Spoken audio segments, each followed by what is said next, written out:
dari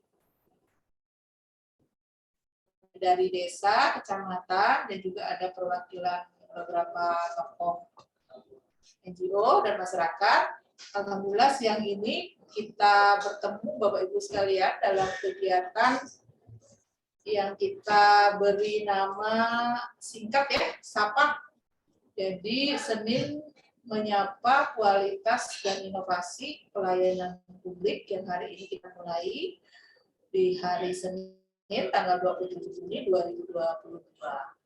Jadi latar belakang daripada kegiatan ini Bapak Ibu sekalian, kami di Sekretariat Daerah terutama bagian organisasi itu mengawal bagaimana perangkat daerah itu terus berupaya meningkatkan kualitas pelayanan publik dan juga pengetahuan masyarakat bagaimana mengakses layanan publik, karena kualitas layanan publik itu adalah hasil ya dari proses reformasi birokrasi.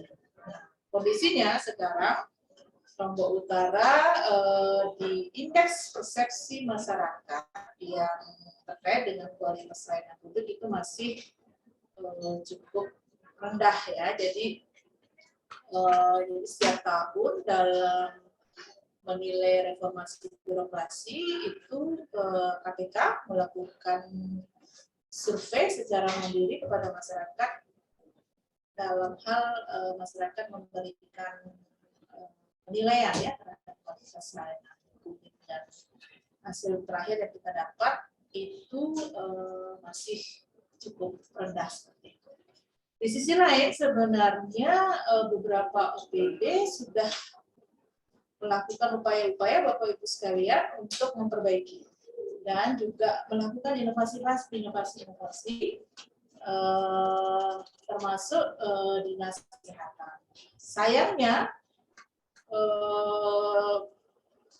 kegiatan atau proses perbaikan itu belum banyak diketahui oleh masyarakat. Makanya kemudian kita melakukan upaya sosialisasi dan juga dialog sehingga nanti Bapak Ibu bisa menyampaikan kepada masyarakat ini dari sekian desa yang diundang, ada 23 desa, baru 18 partisipan, dan kita nanti dari hasil ini kemudian kita akan bisa minta bantuan dari Bapak Ibu Camat bagaimana kemudian pertemuan ke depan itu lebih banyak lagi desa dan dusun yang ikut sehingga nanti juga bisa menyampaikan langsung kepada masyarakat. Jadi layanan kita di dinas kesehatan ini tentu saja sangat penting diharapkan kolaborasi dari Bapak Ibu di desa dan di dusun untuk menyampaikan kepada masyarakat, dan juga nanti di dalam proses mengakses layanan publik ini yang hari ini kita akan bicara dengan kesehatan terutama pada tema dan call center. Masyarakat banyak yang belum tahu seperti itu. Nah, jadi ini sangat penting sekali. Kemudian bapak-bapak kepala desa menyampaikan kepada dusun, kepala dusun menyampaikan kepada masyarakat. Jadi tujuan kita berkegiatan ini seperti itu, dan dalam rangka juga sistem pemerintahan berbasis elektronik ya Pak Kadis. Jadi kita harus membiarkan untuk rapat-rapat seperti ini. Di samping juga bisa menghemat anggaran tentu saja karena daerah kita juga sedang kesulitan APBD. Jadi dengan modal kuota, Bapak Ibu bisa mendapatkan informasi-informasi, dan kami juga akan merekamnya melalui YouTube. Nanti kita akan share lagi linknya. Jadi tidak berpanjang kala Bapak Ibu sekalian, kita akan langsung mendapatkan penjelasan dari Pak Kadis dan juga Pak Kabid. Apa sih UHC, Universal Health Coverage ya. Jadi beberapa waktu yang lalu saya juga sudah share di media sosial, ternyata masyarakat yang banyak yang belum tahu. Kemudian juga 119 seperti apa, kami persilakan kepada Pak Kadis. Nah, nanti juga tentu kita berharap di bagian organisasi berharap bahwa kemudian layanan ini ada SOP bakunya, misalnya menelpon 119 berapa lama tanggap responnya? Kalau kebakaran itu 15 menit harus tiba gitu ya. Nah, apakah dinas kesehatan punya standar baku mutu yang berbeda? Mungkin maksimal 30 menit sudah harus tiba di tempat yang memanggil, seperti kalau di kita nonton film itu, nonton televisi itu 911 ya, kalau kita punya 119. Nah, kami persilakan Pak Kadis.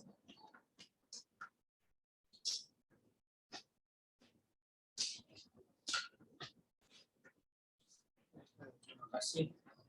Assalamualaikum warahmatullahi wabarakatuh. Waalaikumsalam. Selamat siang, salam sehat untuk kita semua. Kami dari Dinas Kesehatan siang ini ingin memberikan informasi sekaligus nanti memohon masukan terhadap apa yang sudah kami kerjakan di Dinas Kesehatan. Untuk siang ini tentunya ada dua topik untuk Dinas Kesehatan. Pertama UHC.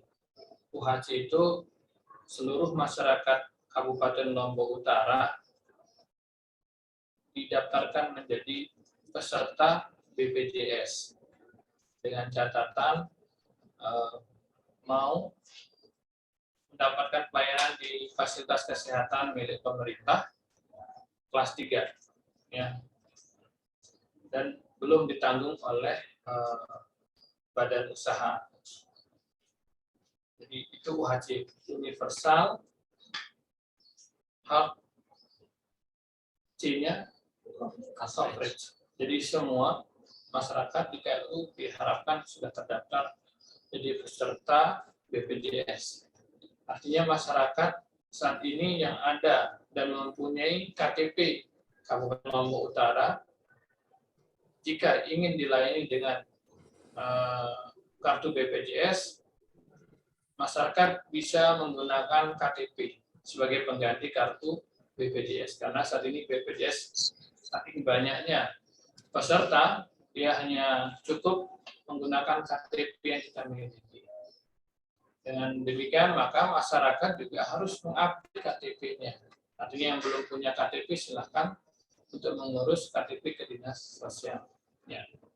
UHC ini sangat bermanfaat karena masyarakat dalam keadaan darurat pun bisa dilayani di fasilitas kesehatan, baik di tingkat pustu, Poskesdes, Puskesmas, bahkan kalau ke fasilitas lebih tinggi, misalnya rumah sakit, harus mendapatkan rujukan dari Puskesmas.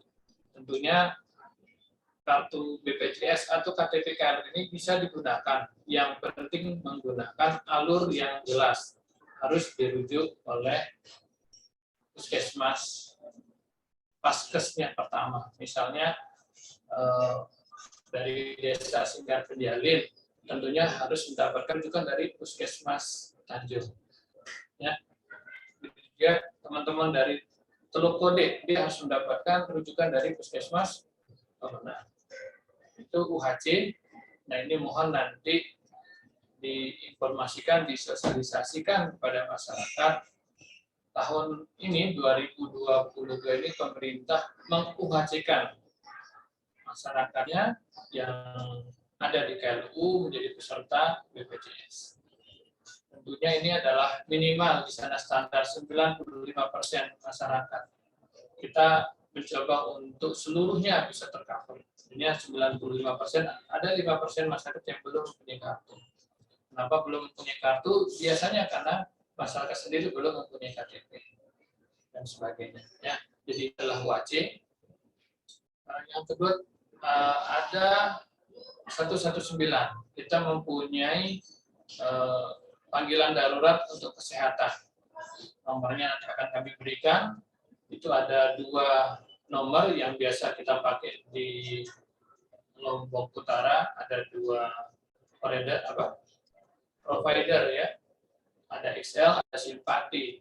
Nah, seandainya ada darurat, bisa menghubungi nomor tersebut. Bisa ada kecelakaan, ada masyarakat yang tidak bisa jalan di rumahnya, tentunya bisa menghubungi nomor itu. Bagaimana halnya jika rumahnya sangat jauh, biasanya akan kita komunikasikan dengan puskesmas yang terdekat dengan pasien. Tapi kalau di sekitar radio, biasanya petugas 119 akan langsung meluncur ke lokasi atau tempat pasien. Untuk teman-teman yang di 119 yang sementara ini bermarkas, saya bilang, berkantor di Dinas Kesehatan. Teman-teman ini 24 jam kita bagi menjadi 3 shift, insya Allah ada terus ya nomornya standby dan ada di pusat komando 119 Dinas Kesehatan.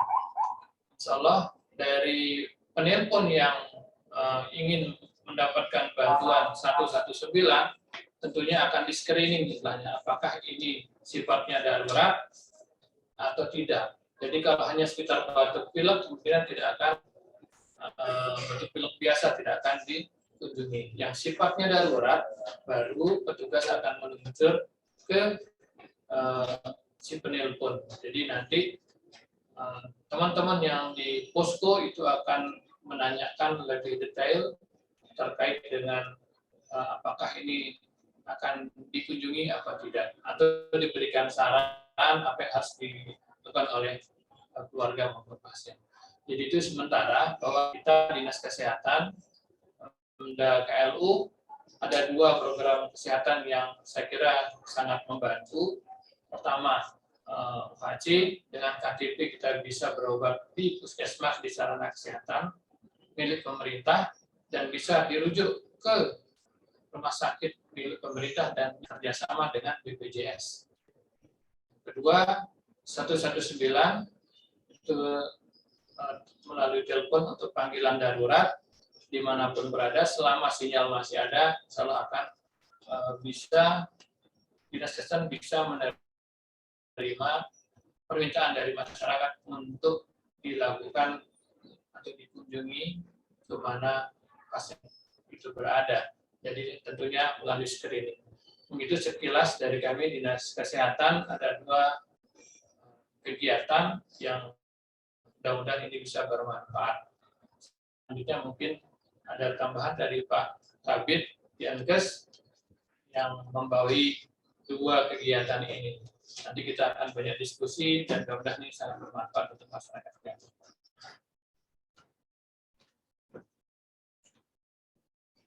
Baik, terima kasih. Bismillahirrahmanirrahim. Assalamualaikum warahmatullahi wabarakatuh. Ya, salam sehat untuk kita semua. Jadi menambahkan sedikit apa yang disampaikan Pak Kadis, ya. Jadi alhamdulillah per 1 Februari 2022 kita sudah masuk Kabupaten UHC pertama di Pulau Lombok dan yang ketiga di NTB. Jadi kita ketiga di NTB dan pertama di Pulau. Jadi alhamdulillah pada saat itu peserta kita masih 90%. Nah, alhamdulillah sekarang ini sudah naik sekitar 90% lebih masyarakat Lombok Utara sudah tercover BPJS. Nah, siapa saja yang boleh? Ya, intinya semua masyarakat boleh, catatannya mau di kelas 3 ruang perawatan. Ini nanti yang akan di-cover adalah pertama masyarakat yang belum terdaftar sebagai peserta BPJS, itu yang pertama. Kemudian termasuk peserta keluarganya, ya, semua keluarganya. Kemudian ada juga masyarakat kita yang dulu statusnya dia mandiri, kelas 2 dan kelas 3, tapi karena tidak mampu bayar, kita alihkan ke peserta non-HC. Kemudian termasuk juga ada masyarakat kita yang dulu mereka pekerja badan usaha di sektor swasta, banyak yang di PHK. Saya kita alihkan ke peserta UHC, termasuk bayi baru lahir. Bayi baru lahir dari orang tua yang peserta yang dibantu itu yang bisa masuk di program. Intinya silakan selama berktp Utara dan tidak mampu membayar kesehatannya, kita tanggung melalui program wajib. Nah, itu yang siapa saja yang bertanggung. Nah, kemudian untuk layanannya sama saja. Jadi mulai dari harus stafnya dari puskesmas, ya. Kemudian nanti kalau puskesmas nggak bisa diselesaikan, nanti bisa dirujuk ke rumah sakit daerah kita, kemudian tidak bisa juga dirujuk ke rumah sakit provinsi sampai dengan rumah sakit yang menjadi pengampu NTB, contohnya Rumah Sakit Samlah ya, salah satunya. Jadi pelayanannya tuntas, komprehensif, dan setelah wajib ya cukup pakai KTP saja. Jadi kita nggak perlu sibuk cetak kartu di BPJS, cukup tunjukkan KTP. Nah, selama sudah terdaftar sebagai peserta BPJS, jadi bisa langsung digunakan dengan menggunakan NIK saja. Catatannya NIK-nya adalah NIK elektronik. Nah, karena memang kendalanya masih banyak masyarakat kita yang NIK-nya masih NIK lama, sehingga tidak bisa kita masukkan. Ya. Nah, kemudian untuk selanjutnya silakan sekarang kita sudah angkat proses pendaftaran. Jadi masyarakat yang belum tahu dirinya apakah terdaftar atau tidak terdaftar, nanti silahkan bisa mengecek kepesertaannya di Pustu, bisa di Polindes, bisa di Puskesmas. Kalau yang dekat dengan Dinkes, boleh datang di Dinkes, ya, dicek. Nah, jadi cukup dengan bawa KTP saja. Jadi tidak perlu lagi KTP sudah segala keperluan, termasuk dan pada saat kita akan berobat di Puskesmas.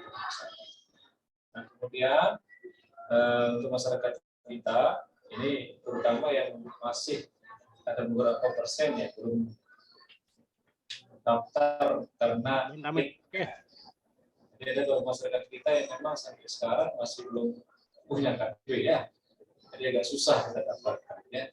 Jadi tetap akan kita daftarkan kalau sudah NIK-nya sudah elektronik ya, itu intinya. Jadi insya Allah dengan MHC ini tidak perlu kita repot lagi untuk kita di kesehatan. Nah, termasuk sekarang sudah kita mulai ringkas prosesnya. Jadi yang kedua untuk masyarakat kita yang kebetulan sedang di rumah sakit atau di puskesmas dan kebetulan kartunya tidak aktif atau belum terdaftar sebagai peserta BPJS, nanti di rumah sakit atau di puskesmas ada namanya PIC PIPP. Nanti PIC ini yang mendaftarkan nanti Bapak Ibu yang belum terdaftar langsung ya. Jadi cukup nanti di-scan KTP dan KK-nya, nanti dikirimkan lewat grup PIC. Insyaallah dan butuh waktu lama, 5 menit sudah langsung ditindaklanjuti dengan BPJS aktif kartunya. Jadi kapanpun daftar, insyaallah langsung aktif kartunya. Hari ini daftar, hari ini langsung aktif kartunya. Jadi untuk yang skema OHC sekarang seperti itu ya. Yang penting catatannya adalah ikuti prosedur dan aturan mainnya. Ya, sampai nanti contoh nih dalam keadaan normal, misalnya dia hanya batuk pilek, tiba-tiba langsung ke UGD. Padahal tujuannya hanya mengobati batuk pileknya. Tapi karena mungkin nggak mau ngantri pada saat pagi, nanti setelah tutup jam kantor pelayanan baru datang ke UGD, itu nggak boleh. Itu salah satunya. Banyak lagi yang lainnya. Kemudian yang terakhir kemarin kasus kita terkait dengan pulang paksa. Jangan sampai ada pulang paksa. Jadi kita OHC ini kan tujuannya supaya masyarakat sehat. Tapi gara-gara alasan tidak ada yang menunggu, ya, karena alasan tidak ada biaya untuk menunggu, nanti pasiennya dibawa pulang, padahal belum sehat. Itu ya salah satunya. Nah, kemudian mengenai PSC 119, alhamdulillah kita ada 2 skema kalau PSC 119. Jadi bisa melalui nomor PSC 119 nanti kami share, kemudian bisa melalui emergency button. Jadi emergency button ini bisa kita download di Play Store ya. Jadi silakan ada Play Store-nya untuk Lombok Utara, yang PSC 119 Lombok Utara bisa di-download. Jadi orang bisa menggunakan 2 skema, satu menggunakan panggilan nomor WhatsApp, kemudian satu menggunakan emergency button. Jadi silakan mana-mana bisa. Jadi kalau yang emergency button itu kelebihannya di situ ada titik koordinat. Jadi teman-teman itu bisa langsung menuju mana yang menjadi lokasinya. Nah, kalau lewat WhatsApp kita harus bertanya di lokasi di mana, alamatnya di mana, di sebelah mana. Jadi insya Allah begitu ada panggilan darurat masuk ke tim PSC, teman-teman PSC akan melihat lokasinya di mana. Apakah berada di sekitar Tanjung, atau berada di sekitar Kemenang, atau di sekitar Gangga. Nah, kalau berada di sekitar 3 lokasi itu, teman-teman PSC langsung bertanya. Tapi kalau berada di posisi IPA, Santong, Kayangan, Senaru, Bayan, nanti kami akan libatkan tim gawat darurat Puskesmas dan tim reaksi cepatnya Puskesmas.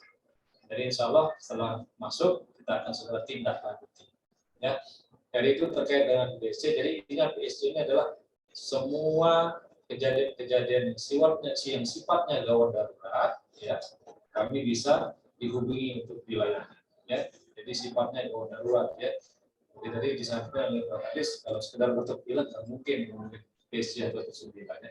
Kalau gawat darurat siap, kami siap melayani. Dan insya Allah ke depan kita sedang merancang sistem supaya hotline sistem itu berjalan. Jadi kalau masyarakat menelpon ke nomor WhatsApp, jadi pulsanya tidak akan diambil, kami yang akan bayarkan. Jadi bebas pulsa. Jadi ke depan kita akan kembangkan menjadi SPGDT, nanti kita akan terkoneksi langsung jika ada panggilan, itu akan terkoneksi dengan teman-teman yang ada di Damkar, teman-teman yang ada di kepolisian, teman-teman yang ada di SAR, teman-teman yang ada di BPD, dan teman-teman yang ada di Pol PP. Jadi itu untuk depannya. Yang jelas sekarang untuk panggilan ke gawat darurat sudah siap dilayani 24 jam. Itu mungkin, terima kasih.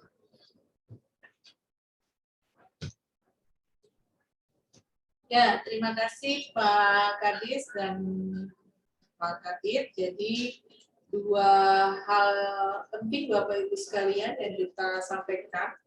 Harapannya tentu saja nanti Bapak-bapak kepala desa atau pejabat yang ada di desa bisa secara proaktif menyampaikan kepada kepala-kepala dusun ya Bapak Ibu sekalian, karena banyak sekali pertanyaan di masyarakat, apakah saya sakit nggak ada biaya, itu kemudian saya dilayani dan seterusnya. Itu penting sekali untuk disosialisasikan.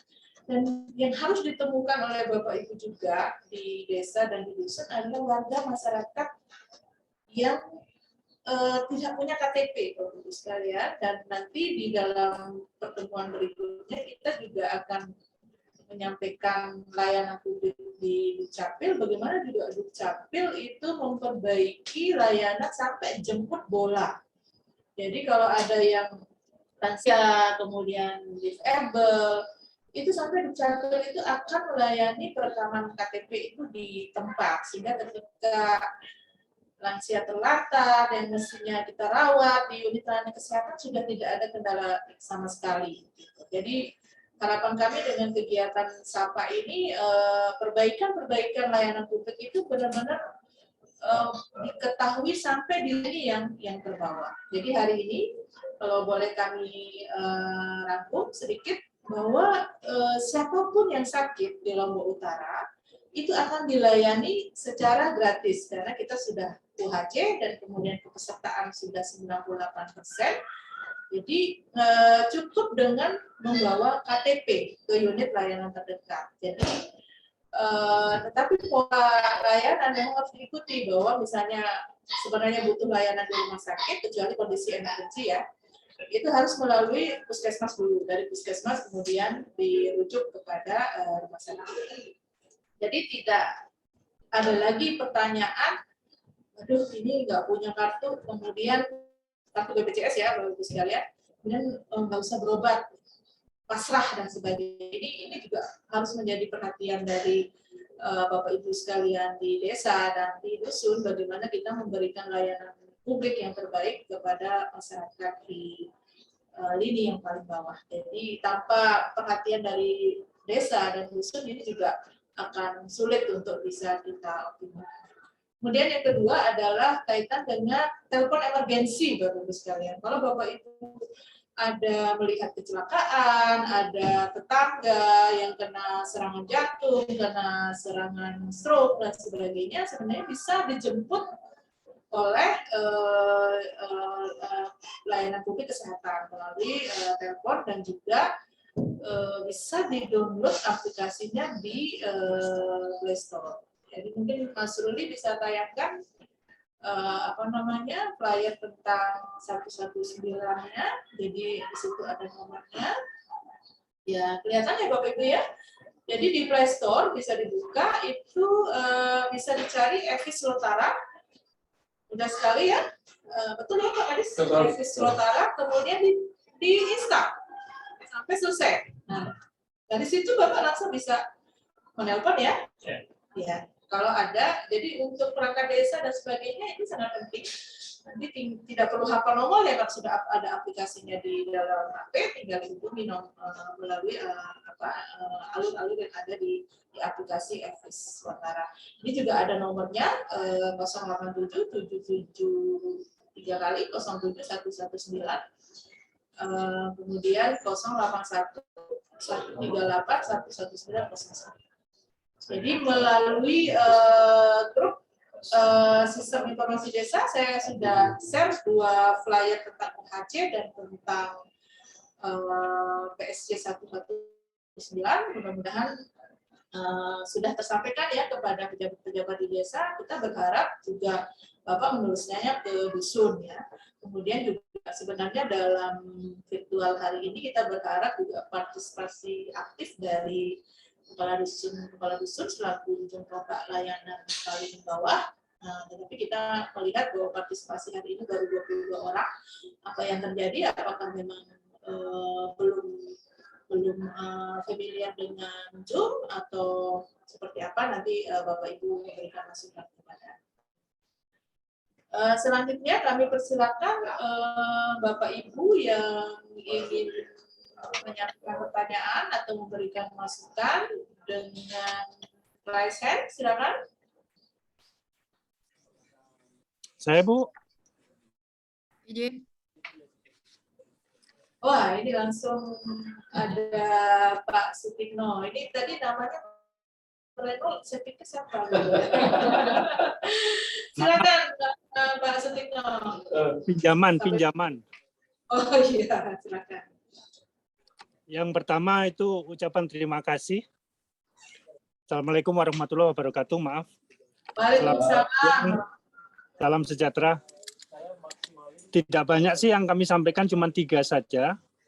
Yang pertama adalah ucapan terima kasih atas peningkatan layanan publik Puskesmas. Itu petugas mendatangi khususnya bagi warga kurang mampu. Jadi inilah apresiasi kami di lapangan yang melihat ada peningkatan banyak. Dan yang kedua itu mungkin ditingkatkanlah layanan rujukan di tingkat puskesmas. Jadi kami mohon ada petugas yang juga standby 24 jam. Ini saya sampaikan karena saya juga melihat di lapangan adanya seperti itu. Jadi nggak menjadi yang salah, nggih, tapi ini adalah usulan peningkatan di puskesmas untuk standby juga 24 jam untuk menerima ataupun membuatkan layanan rujukan. Dan yang ketiga, itu sebenarnya kami pernah juga menolong kecelakaan. Ini yang sedikit shock juga kami. Setelah sampai di puskesmas, Bapak ini juga pemegang BPJS, hanya saja beliau adalah berdomisili di luar KLU. Sementara BPJS kan secara dibuat itu kan nasional, nih. Masalah nanti menagihnya itu ke Lombok Timur misalkan, karena yang bersangkutan kebetulan waktu itu yang kami tolong adalah dari Kabupaten Lombok Timur. Jadi di sini mungkin ada sedikit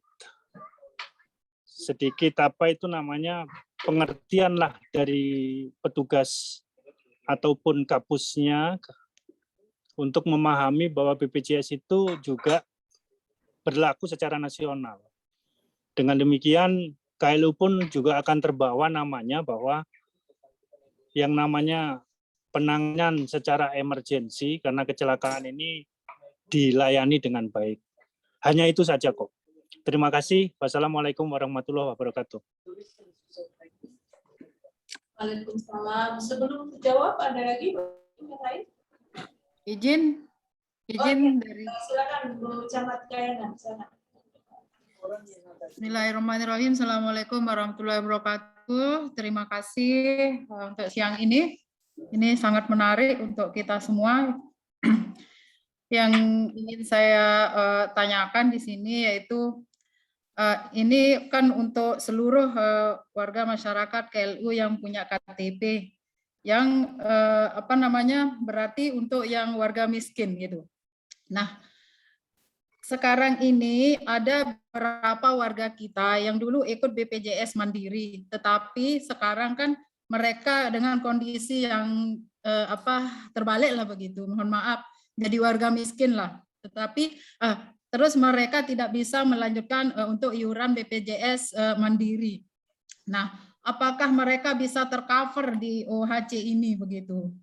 Nah, kemudian yang kedua, masalah untuk ini emergensi 119 ini, misalnya di suatu tempat atau ada kejadian begitu, tetapi misal karena armada yang tersedia di puskesmas terdekat, kalau misalnya menunggu dari 119 center lah begitu pusatnya, bagaimana dengan pelayanan begitu.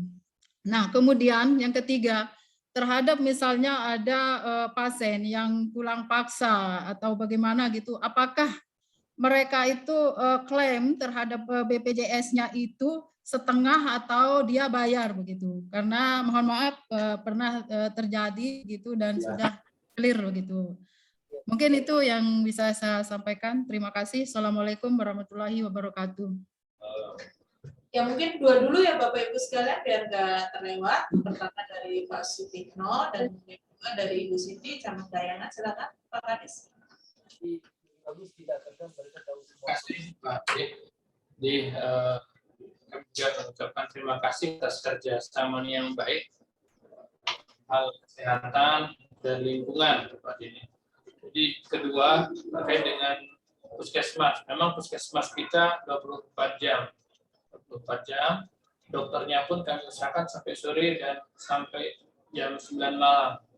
Karena sudah ada tambahan dokter. Tidak bisa sampai 24 jam. Nah, untuk teman-teman lain, perawat itu 24 jam. Insya Allah, kalau ada kasus di tengah malam, ada petugas kami yang jaga. Tentunya ini adalah masukan, akan kami sampaikan juga ke teman-teman di puskesmas, tolong untuk dilayani. Dan kami informasikan juga, tentunya kalau ada rujukan atau pasien yang harus dirujuk malam itu, tentunya akan dirujuk tanpa harus menunggu dokter. Bagaimanapun untuk standar di UGD itu ada, kita mempunyai kriteria ini harus dirujuk atau tidak. Nah, untuk itu nanti ini masukan yang sangat berharga baik terhadap SDM, fasilitas yang ada di puskesmas dan armada tentunya, karena ini harus menggunakan armada menjadi perhatian kami. Akan kami sampaikan, insya Allah ke seluruh puskesmas agar kita memberikan pelayanan yang terbaik. Nah, untuk ketiga, jika terjadi kecelakaan untuk masyarakat yang berasal dari luar KLU, tentunya pelayanannya sama, Pak. Jadi kami mohon maaf jika ada sesuatu yang kurang kemarin, siapapun masyarakat, entah itu KLU, dari Lombok Timur, Lombok Tengah yang mengalami kecelakaan di Lombok Utara, tentunya akan mendapatkan pelayanan sesuai dengan sama seperti masyarakat KLU, apalagi dia mempunyai kartu BPJS. Jadi itu tidak perlu harusnya menjadi pertimbangan macam-macam dari teman, pokoknya dia masyarakat perlu dilayani, harus dilayani. Apalagi ada kartu BPJS, itu berlaku seluruh Indonesia kalau memang kecelakaan. Tidak memandang apakah dia warga KLU atau bukan warga KLU. Untuk pertanyaan dari Bu Camat, nah, untuk misalnya ada masyarakat yang menelpon dari lokasi yang jauh dari pusat komando 119, tentunya Komando 119 akan meminta bantuan kepada puskesmas terdekat di mana si pasien ini yang mohon bantuan. Jadi kalau kita menunggu ambulan atau mobil dari Tanjung tentunya lama kalau misalnya daerah di Sesair, di Pendur dan sebagainya. Tentunya kita akan menghubungi petugas UGD yang ada di puskesmas terdekat dengan pasien yang mohon bantuannya. Yang mohon bantuan. Begitu Bu Camat. Nah, untuk kasus masyarakat yang dulunya menjadi peserta mandiri, karena keadaan tidak sanggup untuk mengeluarkan iuran yang kalau tidak salah hanya 40.000 per bulan, ya 45, tidak sanggup, tentunya harus ada mekanisme yang harus dilalui. Untuk mekanisme nanti akan disampaikan oleh Bapak Kabid. Tapi sebagai perhitungan, kalau iuran 45.000 sebulan tidak mampu, perlu dipertanyakan apakah dia merokok enggak. Misalnya beli rokok mampu enggak? Ternyata sehari menghabiskan 1 atau 2 bungkus itu mampu. Nah, perlu kita mulai penyadaran bahwa prioritas untuk kesehatan itu sangat perlu. Dengan iuran, kalau memang mampu, bisa dia menjadi peserta BPJS Mandiri. Bagi yang tidak mampu akan dibantu oleh pemerintah secara sepenuhnya. Mungkin itu, Bu. Untuk pengalihan dari peserta BPJS Mandiri yang bayar sendiri ke BPJS bantuan pemerintah ada mekanismenya. Nah, untuk itu mohon Pak Kabid untuk menerangkan. Ya, terima kasih. Melanjutkan apa yang disampaikan Pak Radis, jadi pertama terkait pelayanan berbuka, jadi insya Allah pelayanan berbuka tetap 24 jam ya. Jadi teman-teman siap standby kapanpun. Nah sekarang alhamdulillah sudah kita coba mendorong supaya di semua puskesmas terus sudah beli tiket. Jadi maksimal sampai jam 8 malam. Nanti sambil ke depan kita mendorong supaya benar bisa sudah dokter sudah cukup, kita akan tiketkan dokter 24. Jadi mohon bantuan dari masyarakat untuk memantau ya apakah di puskesmas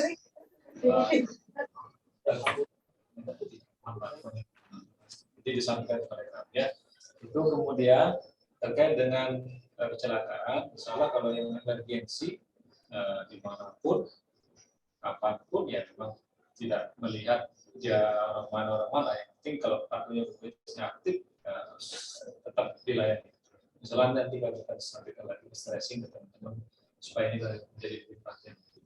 Kemudian ya, dari ucapan kayakan, jadi betul tadi kalau yang mengungkap yang mandiri kita bisa alihkan menjadi peserta haji. Catatannya, jadi dia tidak menggugurkan kewajibannya terhadap tunggakannya. Nanti BPJS dikasih kesempatan untuk menyicil tunggakannya.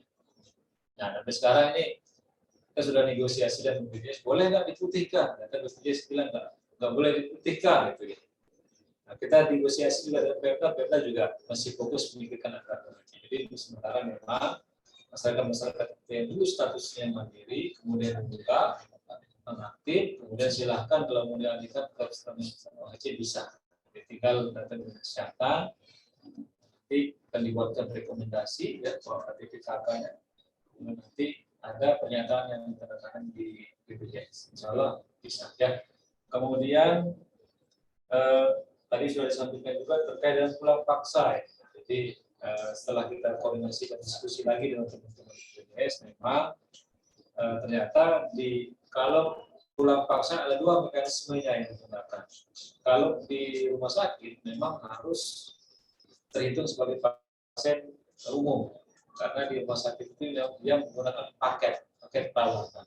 Tapi kalau di puskesmas ternyata berdasarkan regulasi yang terbaru dia tetap bisa diberikan pelayanan tanpa turun biaya, tanpa perlu membayar. Jadi dia tetap dilayani.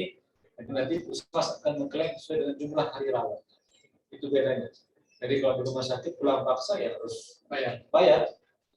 Tapi di rumah sakit karena rumah sakit menggunakan mekanisme paket perawatan. Ya.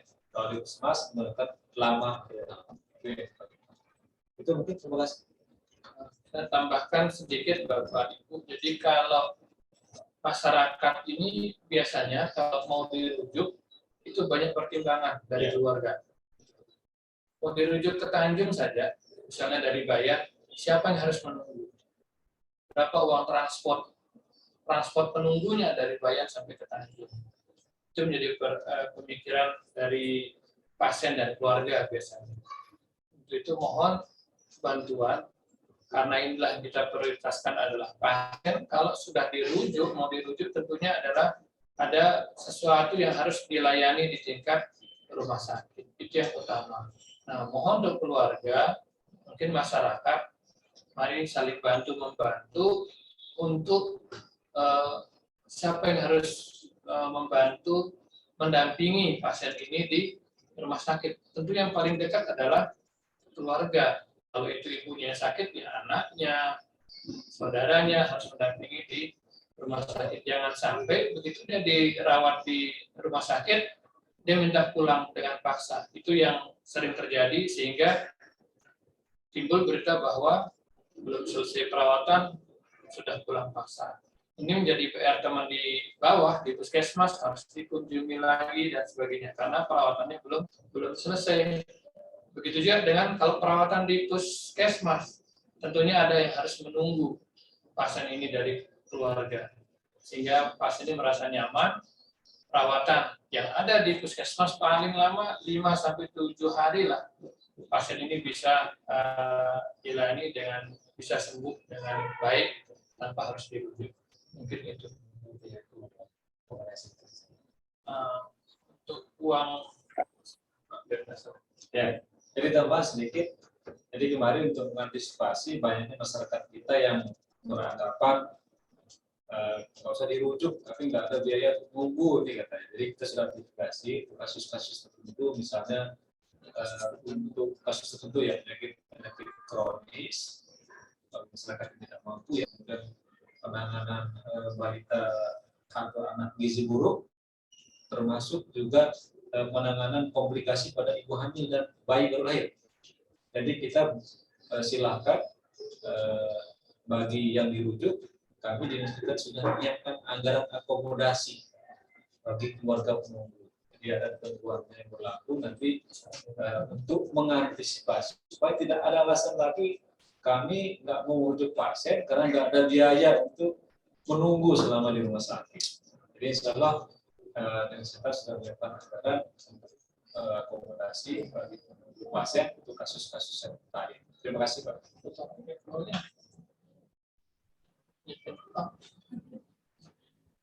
Iya, baik. Terima kasih. Tambahan sedikit Bu. Oh, silakan Pak De. Mumpung ini Bu Camat, Pak Kepala Desa, dan saya lihat juga Kepala Dinas, Kepala Seksi ya, Kepala Seksi Ketsos Bayan ini. Jadi mohon juga para penjaga atau pendamping yang sakit itu mohonlah dari pihak dusun ataupun desa nalangi dulu. Nggak mungkin lah Dinas Kesehatan akan mengeluarkan uang secara konstan malam itu juga. Jadi disinilah saya ingin juga membutuhkan sinergi, membutuhkan kerjasama untuk Bapak Kepala Desa, Kadusnya, maupun RT-nya, atau tetangga terdekat, untuk bisa nalangin dulu. Insya Allah itu nanti akan dikembalikan kok, baik oleh Dinkes maupun oleh Dinsos. Itu saja Bu, terima kasih. Iya, terima kasih. Jadi untuk kasus tertentu ya, sekalian, terutama fakir miskin ya Bapak Ibu. Jadi nggak mungkin kan yang mampu kita support biaya tunggu lagi. Jadi dan termasuk kasus-kasus gizi buruk, kehamilan itu memang pengalaman kita dari dahulu. Itu ada kasus kematian ibu hamil, masa nifas dan sebagainya gara-gara pulang. Belum kemudian ada juga pernah itu anak yang mengalami korban kebakaran ya Pak ya, kecemplung minyak, belum sehat betul dibawa pulang. Akhirnya meninggal di rumah. Jadi ya ada PR berat juga ini Pak Sutikno. Bagaimana gotong royong kita di tengah masyarakat itu untuk masalah-masalah yang sangat berat di bawah itu perlu dihidupkan kembali. Jangan sampai kita mengatakan, aduh ini keluarga tidak ada yang menunggu dan sebagainya. Ini termasuk dalam nilai agama dan nilai budaya yang harus direvitalisasi kembali. Dan tentu saja nanti layanan ini harus ada SOP-nya Pak. Yeah. Pak Ari, kalau kami tuh nawarin mana SOP-nya gitu. Jadi tadi ada pertanyaan Bu Camat. Nanti kita telepon 1 jam baru nyampe. Nah, ini berapa menit Pak Ari berani ya? Begitu ada telepon 119 itu 10 menit sudah nyampe di lokasi gitu. Nah, ini kan masih ada baku mutu kalau kita bicara SOP. Jadi 10 menit, 15 menit, kalau kebakaran itu 15 menit maksimal itu layanan minimalnya. Nah, nanti Pak Ari tentu saja Pak Kabit akan menyusun seperti apa SOP-nya yang kemudian akan dijalankan sampai di lini paling bawah. Karena kemarin juga ada pertanyaan dari teman-teman, ternyata di unit layanan masih minta SKTM. Nah, SKTM ini kan barang lama ini, masih juga diminta. Nah, kepala desa, kepala dusun itu biasanya tutup mata itu karena lapang SKTM. Jadi khusus untuk yang awalnya mandiri itu nanti bisa dialihkan, tetapi memenuhi persyaratan tertentu ya, Bapak Ibu sekalian, apakah memang betul-betul sudah tidak mampu, tapi ternyata masih beli rokok 2 bungkus sehari, nah ini juga kan jadi pertimbangan gitu ya. Mohon maaf, tadi ada dari Gili, raise hand, masih on kan? Pak Supian? Sambil menunggu yang dari Gili, silakan Pak Supian. Baik. Baik, Bu. Assalamualaikum warahmatullahi wabarakatuh. Selamat siang, salam sejahtera untuk kita semua. Saya begini, Bu, memberikan masukan aja sih sebenarnya begitu, bukan kemudian memberikan pertanyaan apa, mungkin sekedar masukan saja. Karena jangan sampai kemudian kita sudah luar biasa, kita membuat terobosan baru yang sangat luar biasa untuk bagaimana kita memberikan pelayanan terbaik kepada masyarakat kita di Kabupaten Lombok Utara, agar kemudian tidak menjadi bumerang di kemudian hari. Masukan saya sederhana saja, Pak, kemudian karena ini kan di senternya mungkin di Tanjung, Pak, tadi terintegrasi juga dengan puskesmas, saya dengar tadi.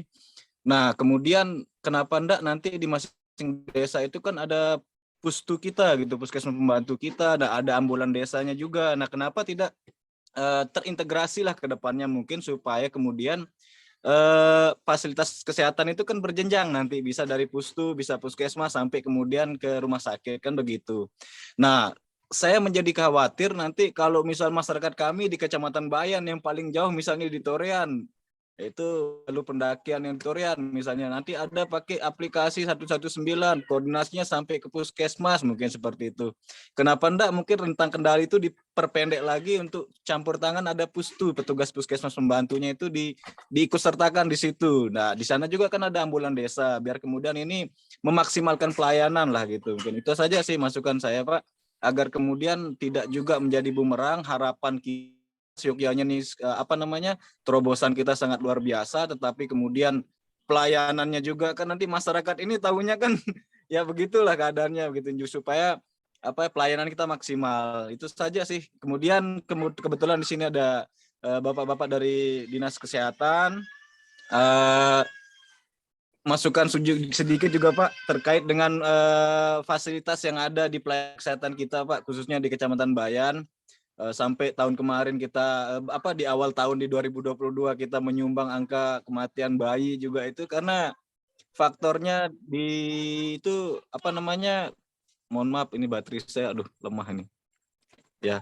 Jadi fasilitas pelayanan kesehatan lah, Pak, jadi di Polindes ya, kalau di kebidanan itu mohon disiapkan gitu, Pak, karena dari desa sudah menyiapkan polindesnya, sarananya, bangunannya, cuman isinya nggak ada gitu. Nah, ini supaya kemudian pelayanan kita maksimal. Itu saja, Pak. Terima kasih.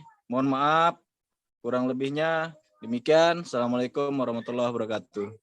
Waalaikumsalam warahmatullahi. Tadi kami melihat Gili, raise hand, apakah masih bergabung?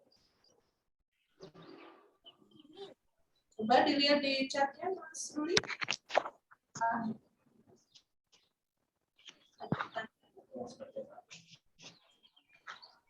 Jadi tadi Pak Supiat Kasih Bayan mempertanyakan ini sejauh mana nanti 119 itu bisa cepat. Nah, itu terkait dengan SOP tadi. Nah, bagaimana strateginya, apakah nanti terintegrasi dengan layanan yang ada di desa, itu bisa menjadi solusi ke depan. Nah, itulah yang harus dituangkan dalam SOP. Ya, jadi Pak Kadis, Pak Kabit berani 10 menit begitu ada telepon sudah tiba di lokasi. Ketika 1 jam, nah Bapak bisa komplain. Ya, seperti itu. Nah, mungkin bisa ditanggapi dulu yang dari Pak Supiat. Silakan Pak. Baik. Jadi pemikiran saya hampir sama dengan Pak Supiat. Terima kasih. Jadi kita satu pikiran, satu visi. Nanti ke depan itu 119 itu akan menjadi SPGDT, Pak. Sistem Penanggulangan Darurat Terpadu. Nah, seperti yang disampaikan tadi, kalau Bayan minta bantuan misalnya, tidak mungkin teman dari Tanjung akan meluncur karena waktunya lumayan 1 jam. Terpadunya tentunya dengan puskesmas terdekat. Kita akan menggunakan fasilitas puskesmas yang terdekat dengan penelpon, misalnya Bayan. Nah, itu yang akan kita buat sistem nanti ke depan antara Dinas Kesehatan, Rumah Sakit, dan puskesmas. Bahkan usulannya Bapak tadi sampai ke pustu, oh bagus sekali. Nah, tapi itu kan perlu tahapan. Yang sekarang sudah ada dan kita kontak adalah puskesmas terdekat. Insya Allah, Pak. Jadi niatan Bapak sama dengan niatan kami. SPGDT ini harus ada di Kabupaten Lombok Utara. Dan ambulan-ambulan yang ada di desa tentunya juga dimanfaatkan untuk hal yang demikian. Nanti kami minta juga ke depan nomor kontak petugas yang ada di desa yang pegang ambulan itu harus terdaftar menjadi satu kesatuan sistem petugas penanggulangan gawat secara terpadu ke depannya, Pak. Jadi disiapkan aja oleh desa nanti siapa driver-driver yang ada di desa yang bisa dimanfaatkan tenaganya untuk membantu dalam hal rujukan-rujukan. Untuk SDM, tentunya kita harus lebih berbenah, lebih terus meningkatkan kompetensinya. Untuk alat-alat, kami sedang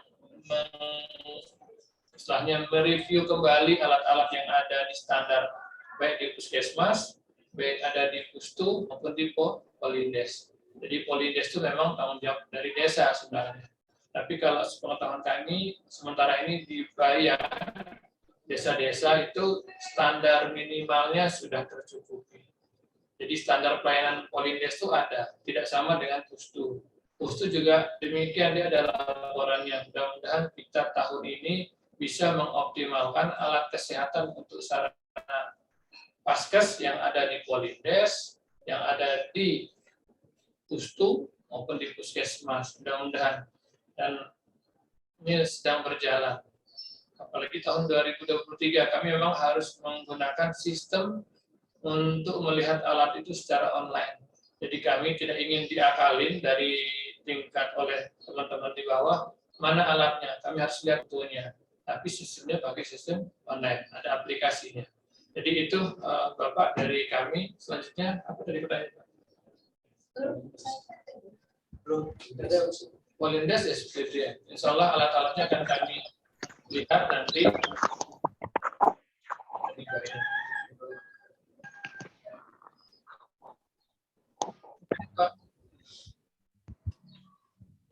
Halo, assalamualaikum. Bisa.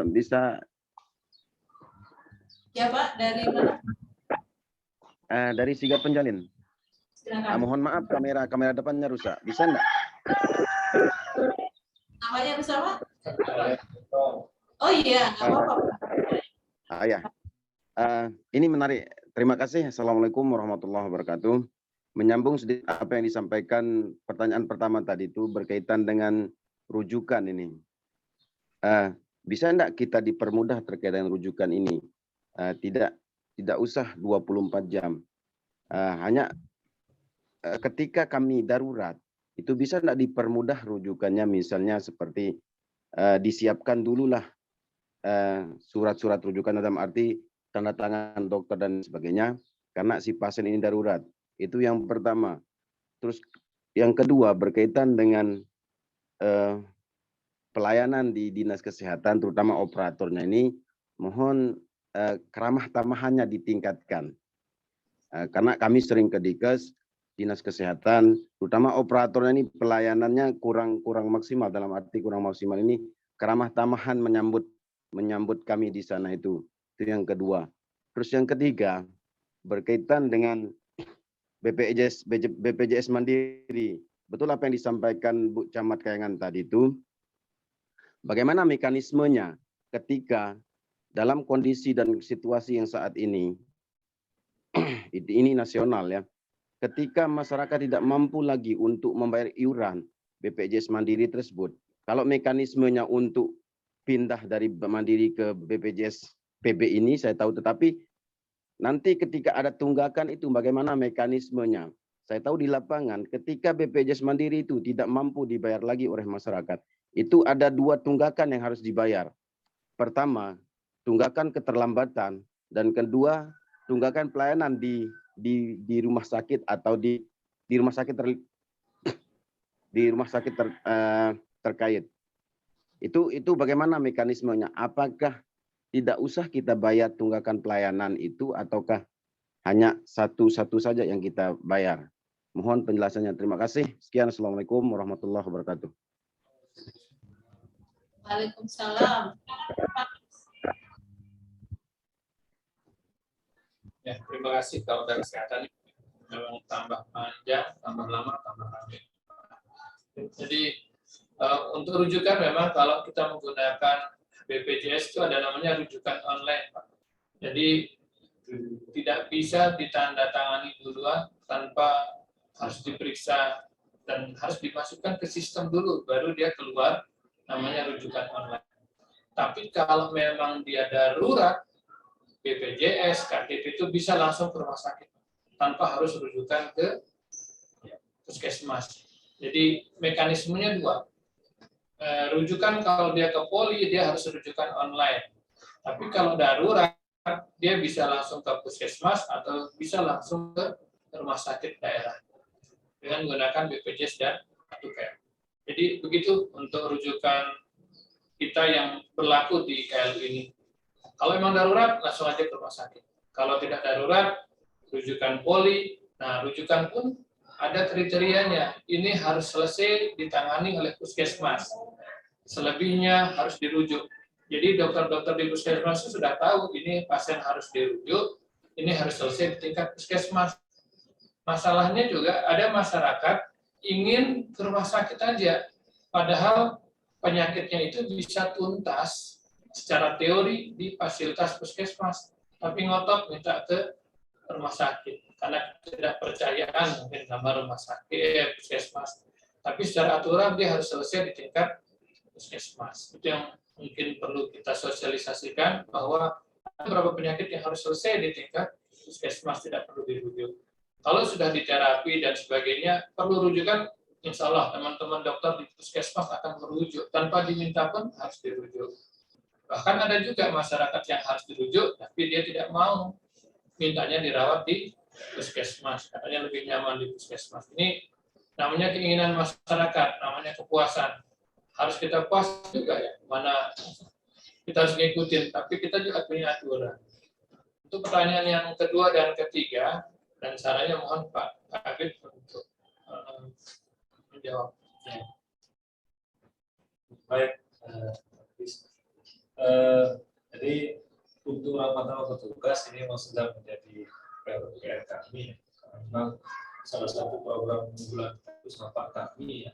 Jadi bagaimana supaya rakyat semua itu betul-betul perlakuannya sama dan seperti rumah sakit atau selana bayar yang swasta. Kalau swasta itu kan memang ramahnya petugas itu sangat luar biasa. Jadi insya Allah ini sedang kita dorong supaya puskesmas itu bisa menerapkan service excellent, sedang berproses melakukan kesempatan segera. Jadi memang keluhan beberapa puskesmas itu memang masih ada beberapa petugas kita yang agak jutek katanya. Jadi insya Allah nanti kita tindak lanjuti. Yang jelas ini menjadi salah satu poin besar kita untuk menyelesaikan terkait dengan keterangan petugas.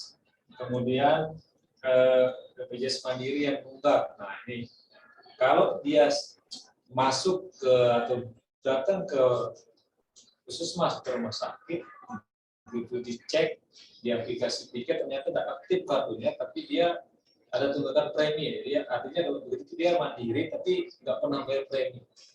Jadi silahkan bisa saja langsung dialihkan ke pesertaannya, minta keluarganya ya bawa KTP kakaknya ya.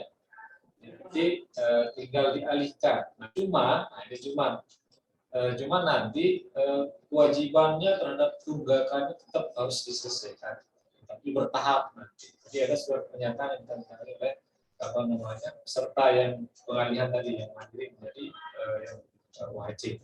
Jelas begitu di rumah sakit nanti ada PIC, PIPB namanya, dia mereka yang akan membantu kita untuk meneruskan ke tim kita di kesehatan. Jadi nggak perlu mesti ke kesehatan. Jadi cukup lewat grup atau tim PIC PIPB itu, jadi sudah bisa langsung diteruskan online dengan BPJS. Itu mungkin. Terima kasih.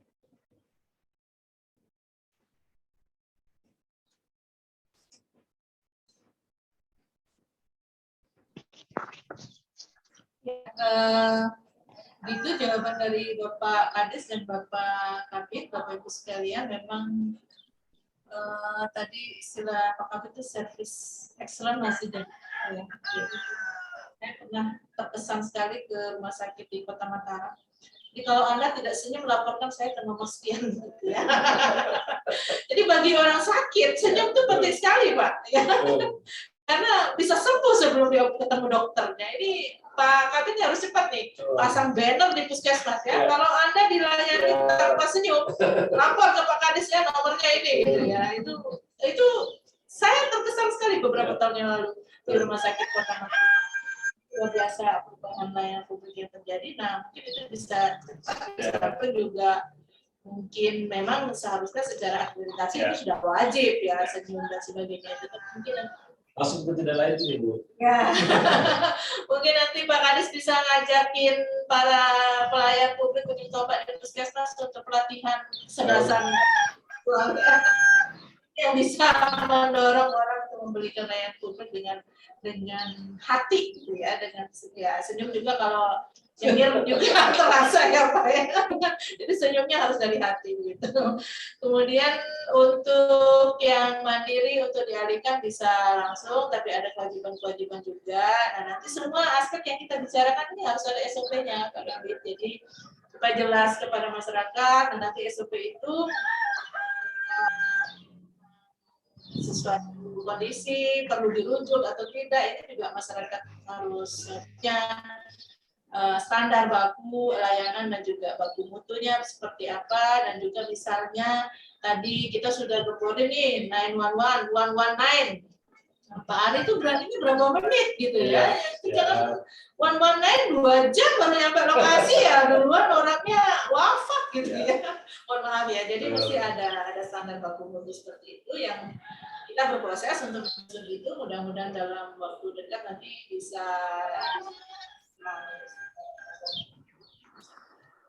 Selanjutnya Bapak Ibu sekalian, ada lagi yang ingin menyampaikan masukan dan kritik terhadap dua hal ya, banyak hal nanti di rumah sakit di kesehatan ya Bapak Ibu sekalian.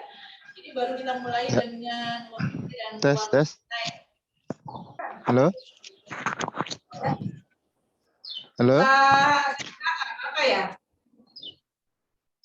Halo. Silakan Pak, kedengaran, silakan. Ya, Assalamualaikum warahmatullahi wabarakatuh.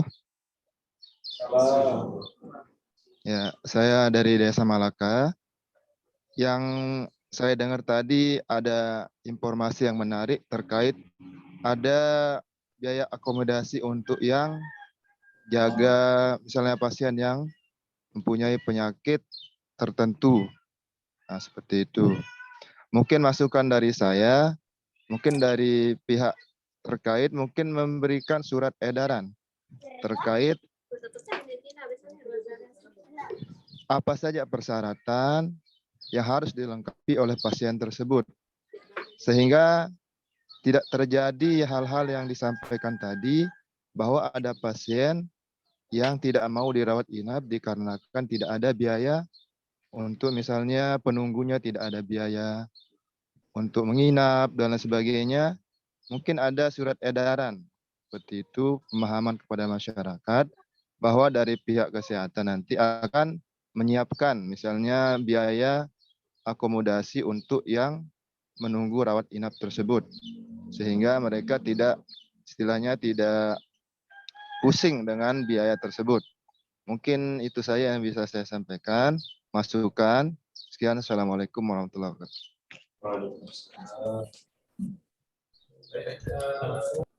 Insyaallah nanti akan kami sebarkan terutama ke fasilitas kesehatan dan teman-teman yang bekerja sama dengan puskesmas biasanya. Bagi masyarakat yang tidak mampu dan perlu dana dukungan untuk penunggunya satu orang, tentunya ini tidak terlalu banyak, tapi kalau kami nilai cukup untuk makan hariannya, sehingga tidak perlu memikirkan dari mana si penunggu ini makan. Jadi kemampuan kami seperti itu. Dan juga biasanya kalau kasus-kasus tertentu itu, misalnya penyakit kronis yang perlu perawatan lama, terus bayi gizi buruk, ibu hamil itu menjadi prioritas utama kami. Dan tentunya ini biasanya kita tetap koordinasi dengan Basnas. Seandainya pemerintah KMU dananya kurang dan sebagainya, kita selalu koordinasi dengan Basnas KMU. Ya. Jadi Basnas itu juga siap membackup kalau ada masyarakat yang tidak mampu dan harus menunggu keluarganya di rawat inap dalam waktu yang cukup lama. Jadi sudah siap. Untuk persyaratannya nanti insya Allah secepatnya Pak Kabid seperti biasa kartu terus kapan dirawat dan di mana itu kan gampang. Yang terpenting adalah data dari penunggunya yang menggunakan. Mungkin itu Bapak Ibu. Tambahan Bu, Silakan Pak. kaitan dengan gizi buruk para bayi dan ibu hamil Bu. Alangkah baiknya Posyandu sebagai contoh tempat berkumpulnya para ibu-ibu yang sedang hamil ataupun sedang membuat laporan sejauh mana peningkatan kesehatan bagi bayi-bayinya. Itu mungkin bisa disosialisasikan lewat tanaman sayuran sehat. Tapi yang pasti harus dengan kearifan lokal. Jadi jangan terpancang oleh pupuk saja. Nanti mau nanam ini kasih pupuk lagi sama juga bohong. Jadi apa yang ada di lingkungan kita, itulah yang kita manfaatkan. Kami memanfaatkan itu kok. Bicara tentang organik, terlalu tinggi kita, tapi yang paling penting adalah kearifan lokal. Lewat Posyandu dengan menanam sayuran yang dibutuhkan untuk peningkatan gizi para bayi dan para ibu hamil, itu memang harus diikuti dari rumah ke rumah. Dengan demikian insya Allah pelan-pelan melalui Dinas Kesehatan ini akan tercapai. Jadi kalau semuanya mengharapkan juga selalu bantuan, mohon maaf ya, kita juga sudah terlalu inilah, APBD kita up, terus anggaran pendapatan daerah kita juga menurun dengan 2 tahun terakhir ini karena COVID. Jadi memohonlah semua warga, khususnya yang bertanggung jawab di Posyandu untuk memberikan contoh.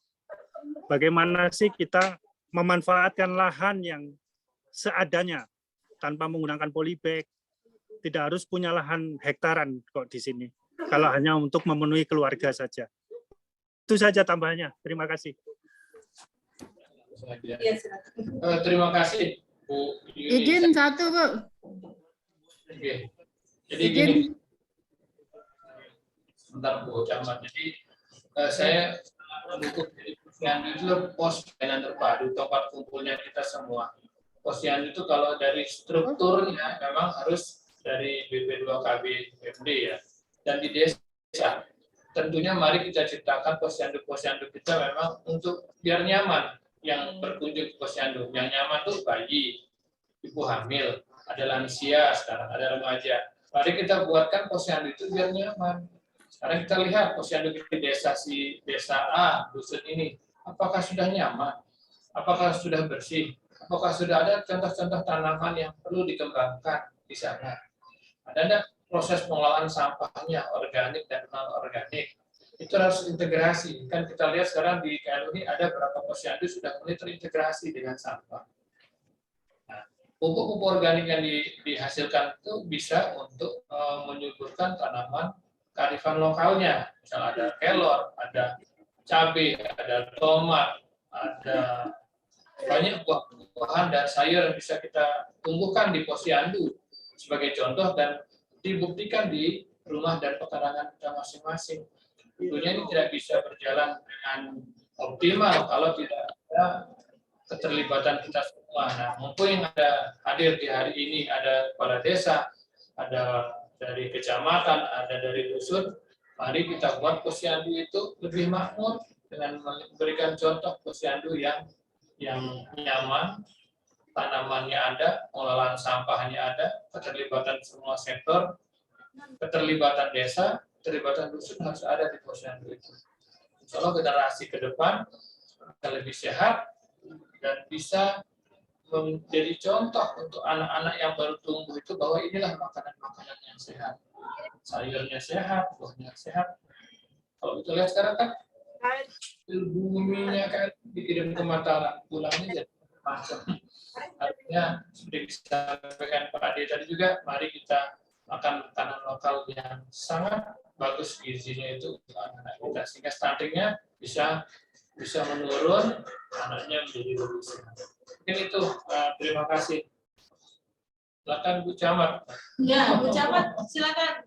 Bu Camat ini luar biasa, ini alumni Bapeda ya. Puji kita. Boleh ya. Terima kasih. Silakan, Bu. Terima kasih Bu Guru. Jadi mungkin apa namanya tambahan ini untuk biar lebih ini ke sosialisasi kita kepada masyarakat, mungkin kita dibuatkan sejenis video lah begitu yang menarik biar bisa kita sebarkan lah begitu untuk bagaimana alur daripada apa baik itu PSC ini maupun tadi SOP tentang UHC ini gitu. Mungkin video-video pakai animasi atau apa begitu. Nah, kemudian yang kedua yang mungkin bisa saya tanggapi sedikit karena saya udah mengalami niki masalah pertanyaan dari apa namanya Pak Kades Malaka tadi, nggih. Nah, masalah untuk akses apa namanya untuk biaya keluarga yang menunggu, kita bisa akses di BTT biaya tidak terduga yang ada di Dinas Sosial dan sudah ada surat edarannya yang diedarkan kepada camat-camat yang diteruskan kepada desa dan alhamdulillah di Kecamatan Kayangan di semua desa sudah mengakses itu sudah dari tahun 2021 nih ke. Nah, kemudian masalah persyaratan dan sebagainya sudah lengkap di surat edaran itu gitu. Nah, kemudian tadi untuk Pak siapa tadi ya yang terakhir masalah posyandu ya yang terintegrasi dengan sayuran organik gitu ya.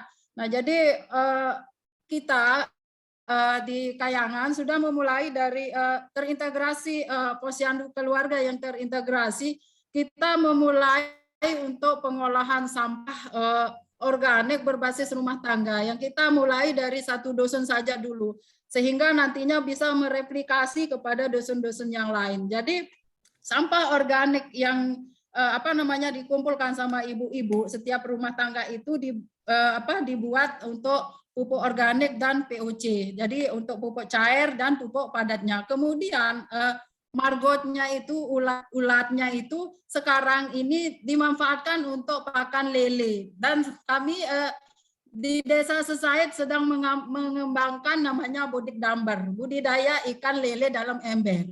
Jadi di samping menghasilkan pupuk juga nanti apa namanya margotnya itu bisa untuk pakan ikan lele yang nantinya bisa untuk pemenuhan gizi. Sedangkan pupuk ini nanti akan kita rencanakan setiap rumah itu nanti menanam sayur organik begitu. Jadi sehingga bisa mengefisiensi apa namanya penganggaran daripada daerah sebenarnya untuk P2L dan lain sebagainya itu gitu. Jadi ini berbasis rumah tangga. Ini terintegrasi dengan kesehatan, kemudian ekonomi masyarakat dan lain sebagainya. Mungkin itu. Terima kasih. Wah, ini luar biasa Bu Camat atau juga pedas. Sebelum lanjut Bu, yang tadi diceritakan ya, jadi saya juga sudah share di media sosial itu aktivitas KWP yang ada di Rebakong ya, Bu Camat yang share itu luar biasa, dia mengolah sampah organik dengan maggot. Bapak Ibu sekalian, kepala desa ada yang belum tahu apa itu maggot? Di belatung, Bapak Ibu sekalian, nanti kita digulai sama belatung ya. Jadi kemudian dari belatungnya jadi pakan untuk lele, bisa juga untuk pakan ikan yang lain, dan juga bisa untuk pakan ayam.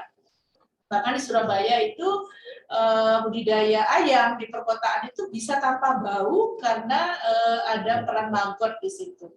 Nah, ini juga penting sekali mencegah stunting karena memang salah satu masalah kita adalah ketersediaan protein di halaman rumah selain ada sayur-sayuran. Kalau boleh tahu Bu Camat itu biaya siapa ya yang diceritakan tadi? Silakan Bu Camat. Jadi itu Bu biaya swadaya daripada ibu-ibu gitu, karena memang tidak membutuhkan biaya yang besar gitu kalau untuk budidaya maggot atau pengolahan pupuk organik ini. Cukup dengan ember bekas, ember cat yang 10 kilo itu gitu, sudah cukup, tidak ada yang lain. Yang penting ada kemauan gitu. Ya, alhamdulillah. Jadi Bu Camat tahu persis kita nggak punya anggaran, jadi melakukan dorongan-dorongan ke masyarakat untuk menyelesaikan masalah dengan pemberdayaan.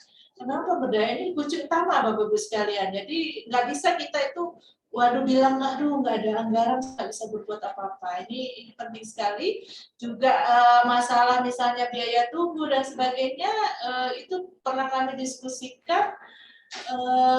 Perlu revitalisasi nilai ya Bapak Ibu sekalian, di bawah kita ini berbudaya, beriman, bertakwa, tapi kok cuek ya, ada tetangga kita yang mengalami masalah. Ini perlu revitalisasi juga yang kemudian bisa kita mulai dengan sekolah adat, kemudian revitalisasi banyak dan sebagainya.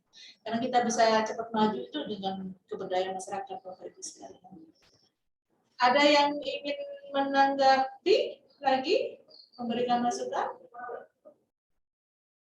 Mudah-mudahan nanti kayangan bisa jadi pilot ya Pak Arya untuk apa yang disampaikan oleh Pak Sutikma tadi. Posyandu, rumah tangga itu menjadi makmur kata Pak Kadis ya, luar biasa, bukan hanya masjid yang makmur tapi posyandu juga harus makmur. Dan saya ingin menyampaikan bocoran kepada Bapak Ibu, nanti Pak Kadis akan bikin acara menggencarkan minum madu ya.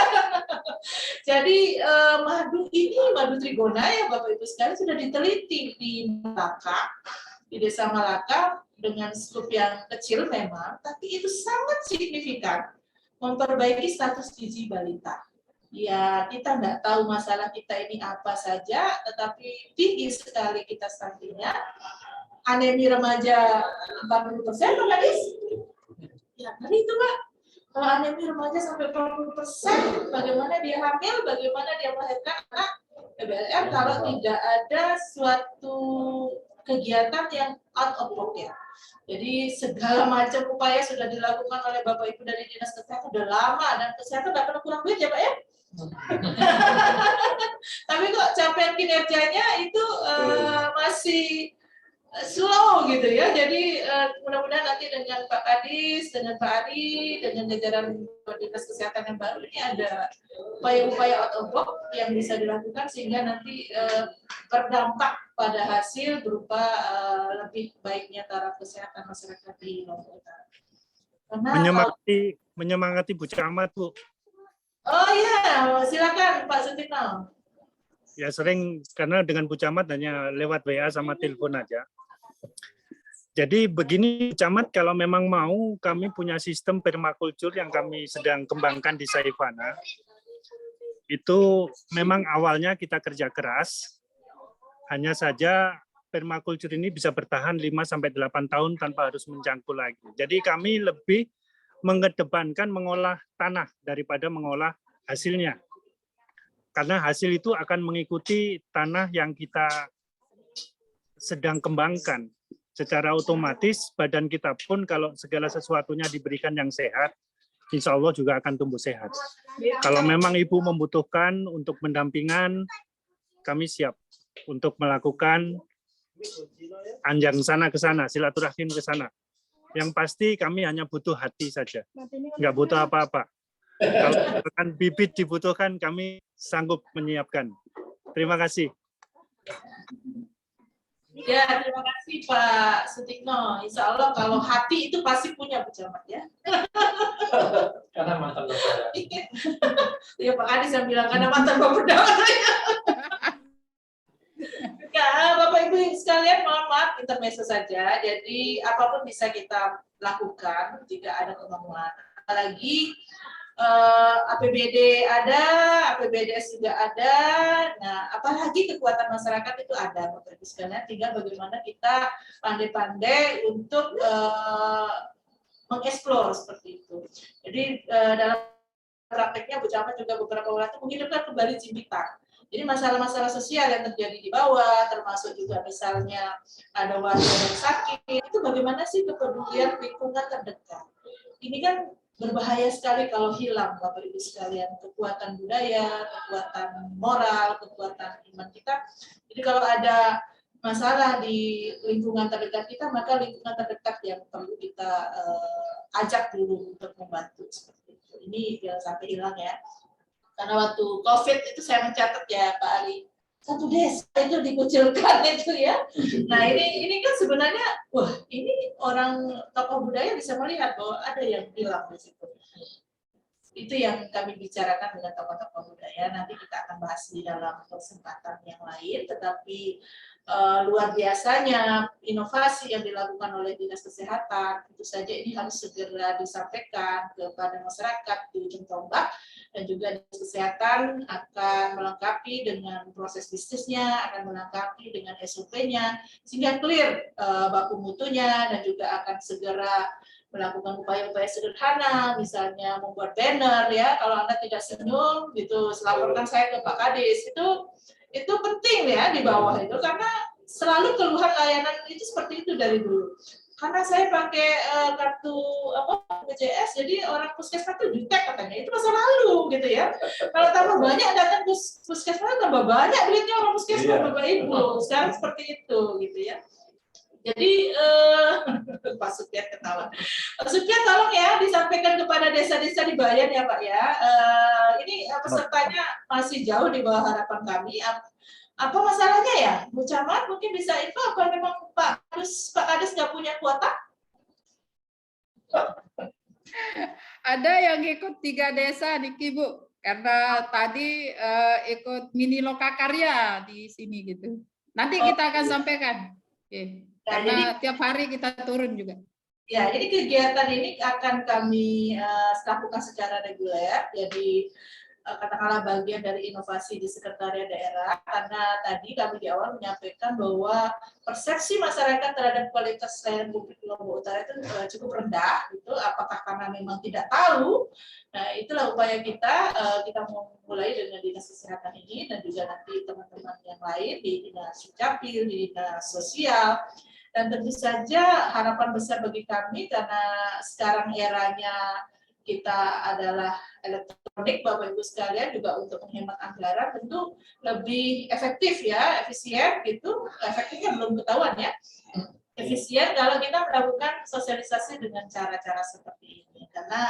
Dan memang juga anggaran kita sangat terbatas, jadi harapannya nanti diteruskan kepada dusun, dan dusun di ujung tombak itu bisa proaktif kalau ada yang sakit, kemudian ternyata dia tidak berani berobat karena merasa bahwa misalnya biaya berobat itu sangat mahal, padahal dengan UHC ini itu bisa dilayani tanpa biaya, bahkan kalau dia dari keluarga fakir miskin atau mendapatkan penyakit berat seperti kanker dan sebagainya, itu malah disupport biaya tunggu ya istilahnya kami itu. Mudah-mudahan di dalam kesempatan berikutnya nanti lebih banyak lagi peserta yang hadir, dan Bapak-Bapak Kades, Ibu Camat, Bapak Ibu Camat, dan dipesankan supaya ini terus disosialisasikan sehingga, dan juga Bapak Ibu bisa menemukan misalnya warga terlantar tidak punya KTP, kemudian untuk mengurus KTP mendapatkan layanan kesehatan dan seterusnya, itu kami harapkan bisa lebih proaktif di bawah. Dan kegiatan ini kami rekam ya Mas Ruli, jadi nanti kita juga akan sharing lagi melalui media YouTube, dan juga kita akan share juga ketika saya terhubung dengan desa itu masih di grup sistem informasi desa dan sistem informasi kabupaten, kami akan share di situ, juga kami akan teruskan juga lagi kepada ketua asosiasi kepala desa, karena layanan yang baik ini tentu saja akan sangat berpengaruh juga terhadap pelayanan, kualitas layanan di desa. Kalau Bapak Ibu Kades nggak tahu, nanti masyarakatnya terlantar, itu juga mempengaruhi bagaimana persepsi masyarakat terhadap layanan di desa. Bapak Ibu sekalian, ada lagi mungkin yang belum menyampaikan? Kalau tidak ada, kami ucapkan terima kasih. Halo. Oh, ada? Halo. Pak Kades Takyu? Halo. Halo ya? Iya, ya. Bisa didengar jelas? Ya. Bisa jelas suaranya? Jelas. Halo. Silakan, sudah jelas. Baik, terima kasih. Assalamualaikum warahmatullahi wabarakatuh. Yang kami hormati Bapak Kepala Dinas Kesehatan Belitung Utara Sejaran yang hadir di situ, Bapak Ibu Camat dan rekan kepala desa, instansi lain yang bisa disebutkan untuk persatu. Yang kami pertanyakan ada dua hal ini, Bu Sekdis. Halo. Ya, lanjut Pak. Ya. Yang pertama terkait dengan apa yang disebutkan Ibu Camat Kayangan tadi, yang berkaitan dengan tanaman rumah untuk membantu apa namanya suplemen makanan bagi anak-anak, balita dan sebagainya. Ini tentunya kami juga sangat berharap sebenarnya dengan kehadiran LH sebenarnya juga untuk membantu kesehatan terkait dengan itu. Kenapa kami sangat berharap terkait dengan adanya LH di sini, karena LH juga bagian dari lingkungan hidup. Insya Allah kami juga di desa sudah memprogramkan terkait dengan apa namanya apotek hidup. Bahkan kami setiap rumah kami programkan ya minimal ada tanaman untuk pertama konsumsi bagi masyarakat, bagi apa namanya masyarakat sendiri, lebih untuk obat-obatan herbal. Kemudian yang selanjutnya saat ini juga kami desa lebih-lebih kami tadi sosialisasi dengan Ibu Camat kaitannya dengan mini karya atau lokakarya mini tadi itu ternyata kami di desa ini sebagai tumpuan gitu kan, terutama terkait dengan pendanaan yang ada di desa.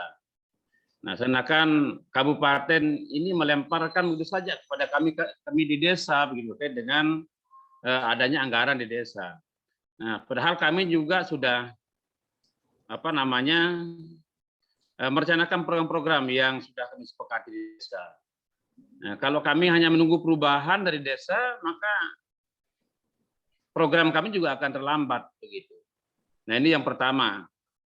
Kemudian yang kedua, terkait dengan apa sebagai Ibu Camat tadi yang dari dinas sosial untuk salah satunya penyakit kronis tadi itu, memang kami hampir di Kecamatan Kayangan sudah mengetahui semua terkait dengan itu.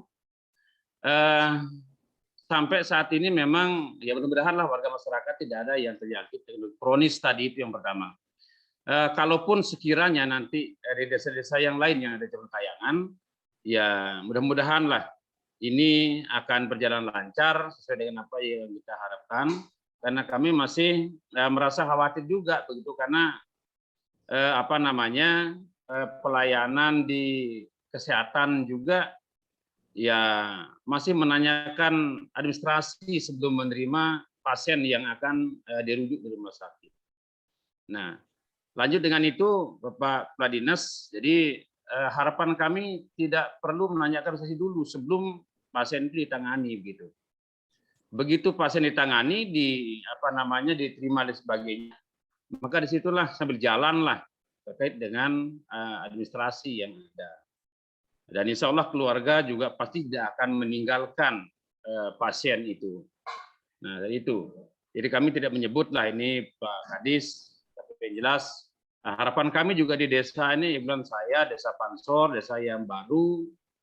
Tentu sangat berharap dengan pelayanan kesehatan lebih lebih memihak kepada penyelamatan jiwa dulu daripada administrasi begitu. Tetapi bukan berarti kita abaikan, tetapi kita taat dengan administrasi. Tapi selamatkan nyawa itu. Begitu. Kemudian juga di fasilitas di rumah sakit di Blood Santong misalnya Kayangan, ini apakah SOP-nya memang sebatas itu? Yang pertama terkait dengan penanganan penyakit yang memang kayak penyakit penyakit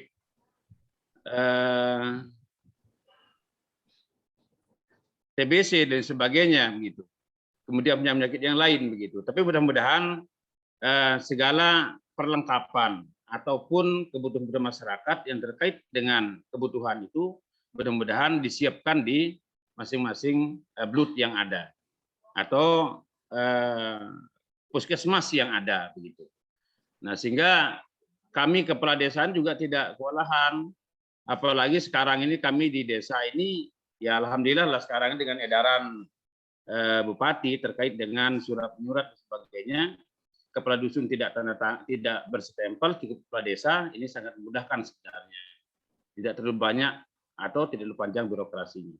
Saya kira itu mungkin yang perlu sampaikan, dan kami mengikuti dari awal, dari Kayangan kami ikuti sampai dengan direktur desa.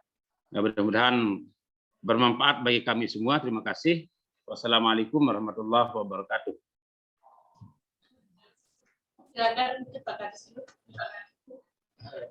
Jadi terima kasih Pak dari Pansor.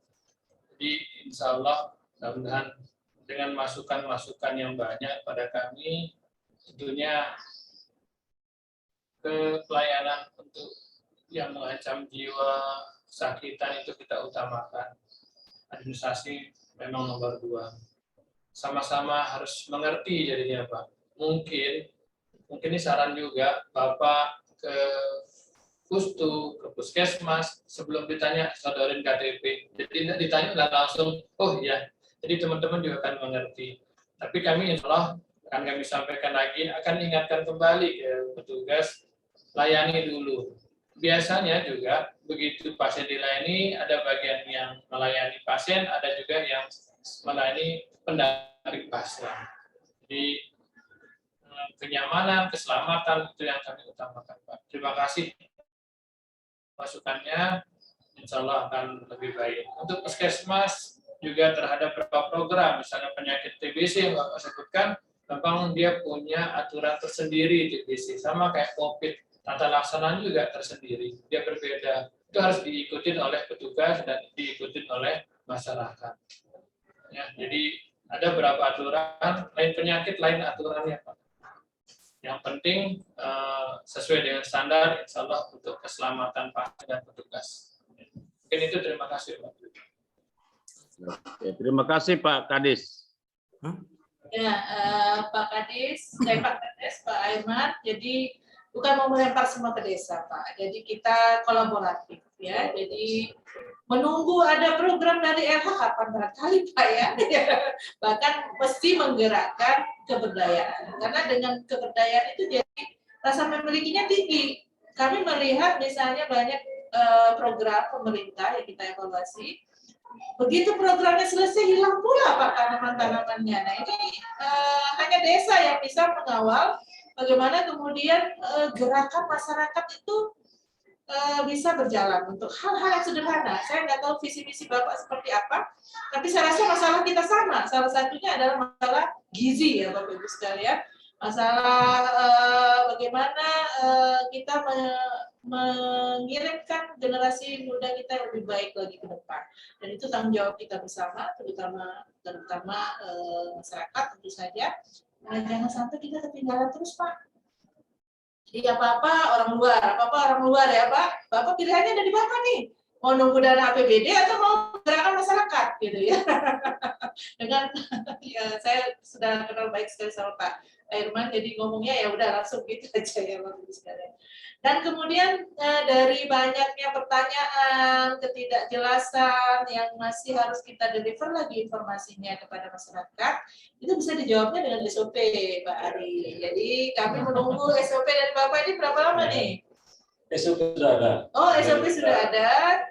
Berarti nanti kita tinggal deliver ke Bapak-Bapak Camat, Bapak Ibu Camat, nanti Bapak Ibu Camat, kemudian juga mendeliver kepada desa, Bapak-Bapak Kades, mendeliver kepada Kadus. Jadi memang di dalam uploadan media sosial yang kami kirim untuk UHC dan 119 ini, masih juga ada yang menyampaikan bahwa kami diminta tuh mengurus SKTF dulu. Nah, ini kan ada miskomunikasi di situ yang harusnya terjawab dengan SOP, baik untuk UHC maupun untuk 119. Demikian juga SOP bagaimana menerima pelanggan di puskesmas. Yang pertama harus senyum dulu. Nah, itu bisa di SOP-kan, Pak. Itu Pak Mutu. Senyumnya dari hati gitu ya, jangan senyum terpaksa. Ya, Bapak Ibu ada yang masih ingin menyampaikan? Ini hanya sosialisasi virtual, nanti kita akan kirim Pak dokumen-dokumen termasuk SOP-nya, mudah-mudahan ini kemudian benar-benar Bapak Ibu lapangan memantau di lapangan dan juga berkontribusi terhadap penyampaian informasi-informasi layanan publik kita sejauh mana kualitasnya. Bapak mau menyampaikan keluhan juga bisa langsung ke WA-nya Pak Kadis, bisa juga melalui e-lapor, semua sudah kita sediakan. Kalau tidak ada? Ada kenyamanan, Bu. Oh, ada. Ada. Ya. Banyak dari barat sampai ke timur ini tempat-tempat puskesmas yang masih gersang. Oh iya, betul. Jadi mohon maaf nih, saya tidak memberikan ini kepada Pak Kadis ya, nggak ada kaitannya, tapi paling tidak lah. Mungkin bisa diimbau, puskesmas bisa mencari solusi dengan Bu Camatnya. Ini Bu Camat saya ini malah nggak ada ini. Jadi dengan demikian kan sebenarnya penyakit itu orang sakit itu bisa cepat sembuh di saat dia tinggal di tempat yang nyaman. Ada pemandangan yang indah, ada pelayanan yang penuh senyum tadi dibilang, itu akan mempercepat penyembuhan sebenarnya. Karena penyembuhan itu sebenarnya dari hati, bukan dari obat ataupun dokter spesialis. Itu saja kok. Terima kasih. Mohon gersang cepat tumbuh kembali. Makasih. Ya, terima kasih Pak D. Saya memang pernah sekali waktu ke puskesmas di Bali ya, di Denpasar itu penuh dengan tanaman obat-obatan. Nah, kalau di Lombok Utara harus ada koloni trigona itu ya. Pak Irman, obat segala penyakit itu ada di madu Pak. Jadi harus ada ada di Al-Quran, surat An-Nahl. Madu murni Bu ya, jangan madu asli ya, madu murni. Kalau Bapak bikin toga di desa harus dilengkapi sama koloni madu trigona Pak. Itu obat segala penyakit ya. Bahkan Bu Camat sudah untuk penanganan mulut dan kuku ya. Ya, itu bagus sekali. Insya Allah dengan Ibu Camat nanti kita akan menggerakkan masyarakat menjadi sadar hidup lah, insya Allah. Ya Pak Kades, terima kasih banyak. Jadi jangan menunggu ada program dari Perda, kita bergerak bersama-sama ya Pak ya. Kalau APBD apalagi tergantung visi misi Bapak ya. Jadi saya rasa sama visi misinya untuk menciptakan SDM Lombok Utara yang lebih baik lagi ke depan dan kita bisa mulai dengan hal yang sederhana. Terima kasih Bapak Ajan Asar, terima kasih sekali lagi partisipasinya, semua kami rekam, kami nanti akan share juga ke YouTube dan kami juga menunggu SOP di-share oleh Pak Ari, supaya nanti bagaimana proses alur dan baku mutunya itu menjadi hal yang sangat dipahami oleh Bapak Ibu di kecamatan, Bapak Ibu di desa, Bapak Ibu di dusun, sehingga nanti bisa memfasilitasi masyarakatnya masing-masing. Terima kasih, mohon maaf atas segala kekurangan. Terima kasih kepada Pak Kadis dan Pak Ari. Sampai ketemu lagi dalam kesempatan Sapa berikutnya. Ini kami sebut Sapa saja singkat. Mudah-mudahan ke depan layanan publik di Lombok Utara lebih baik lagi sebagai tanggung jawab kita bersama, amanah sebagai orang-orang yang sudah dipercaya untuk membantu bertugas sebagai pelayan publik. Terima kasih, sampai ketemu lagi. Assalamualaikum warahmatullahi wabarakatuh. Selamat sore. Terima kasih, Pak.